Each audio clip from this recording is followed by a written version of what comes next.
Bem, terceiro ano, vamos recapitular os nossos pontos principais, né, a serem desenvolvidos, que foram desenvolvidos nessa unidade em filosofia e que serão abordados na nossa avaliação, certo?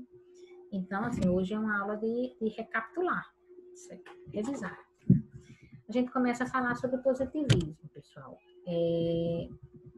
Então, assim, corrente filosófica estabelecida durante o século XIX, onde a Europa experimentava um grande entusiasmo diante do desenvolvimento da Revolução Industrial, do capitalismo e das ciências, né? Por isso que ficou conhecido como século das luzes também, né? Com o iluminismo chegando.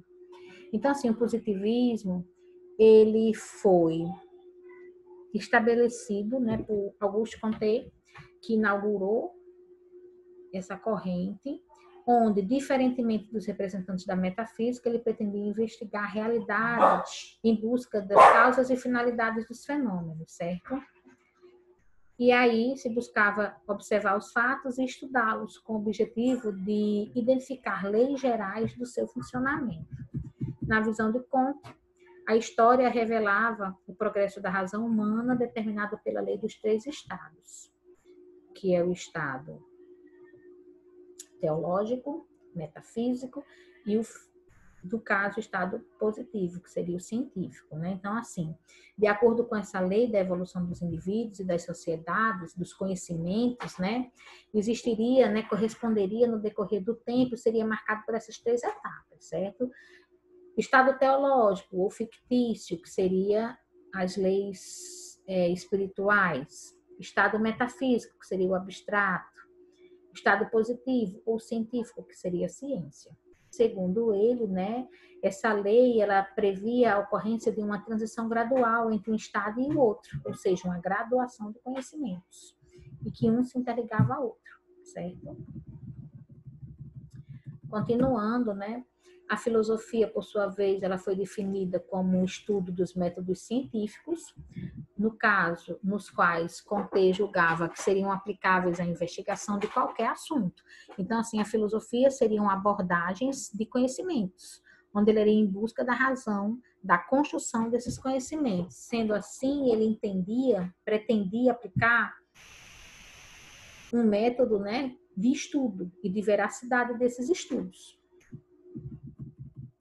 Comte ressaltava ainda que a sua busca por identificar leis sociais físicas que tinha como objetivo prever para prover, ou seja, eu vou prever determinados acontecimentos para prover a estabilidade do indivíduo e da sociedade. E isso só seria possível através do conhecimento científico.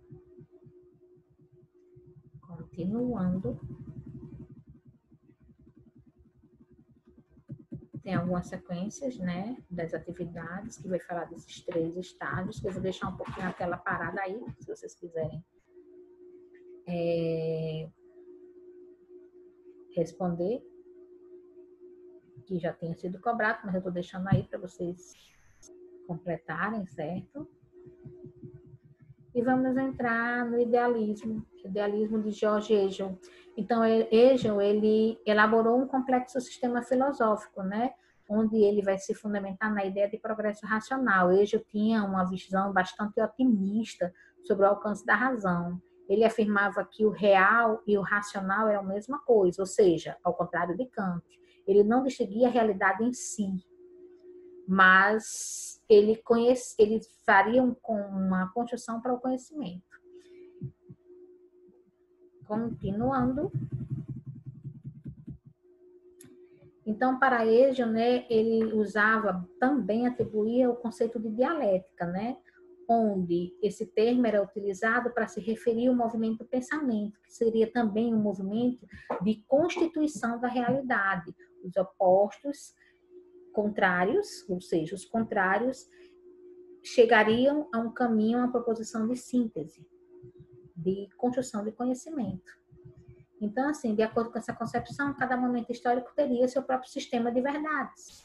Não sendo possível um único momento histórico, ele se apegar a toda uma construção de conhecimentos do passado como sendo reais e imutáveis, né? Mas que tudo seria uma construção de conhecimentos.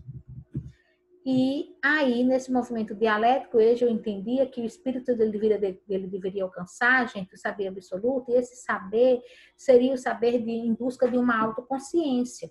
E essa autoconsciência, ele vai falar aqui num espírito subjetivo, que reconhece como natureza a sua consciência individual, um espírito objetivo, onde a cultura, as instituições, a moral, o direito faria parte disso, o espírito absoluto seria onde ele se reconhece como arte, religião, filosofia, que se sobrepassaria tudo isso. Dentro das concepções de dialéticas idealistas de Hegel.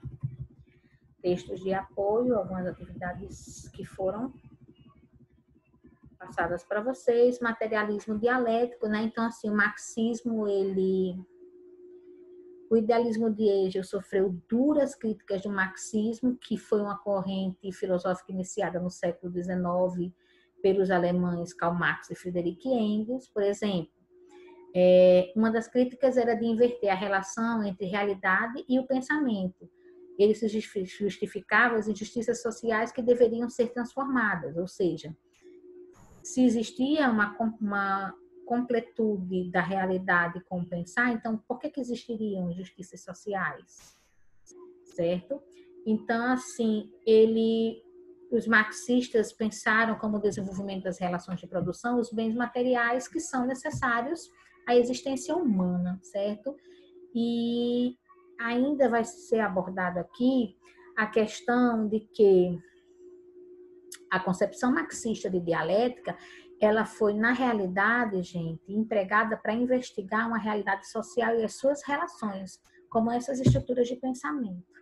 Desse modo, pretendia-se organizar uma ciência materialista voltada à compreensão do ser humano e das suas relações sociais.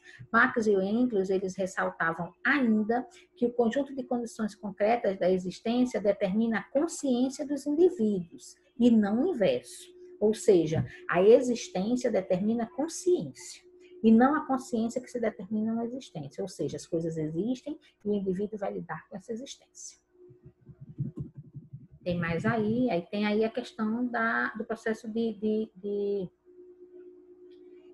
modernidade, né, das máquinas, o homem correndo nessa busca de incessante, né, de melhorias de vida, o capitalismo é motivador desse sistema.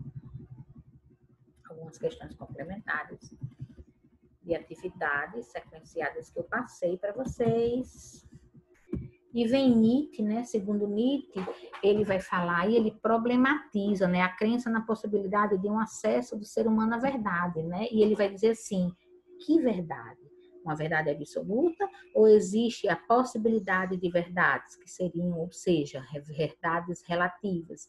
Então, segundo Nietzsche, o ser humano motivado pela vontade de verdade, pelo desejo de encontrar uma verdade para justificar a sua essência, dar sentido, o ser humano ele vai navegar por várias teorias e vai criar novas teorias, mas ele vai criticar essa busca, porque, segundo ele, no sentido de que o ser humano vai encontrar N respostas. Por isso que ele vai dizer, existem várias verdades, certo?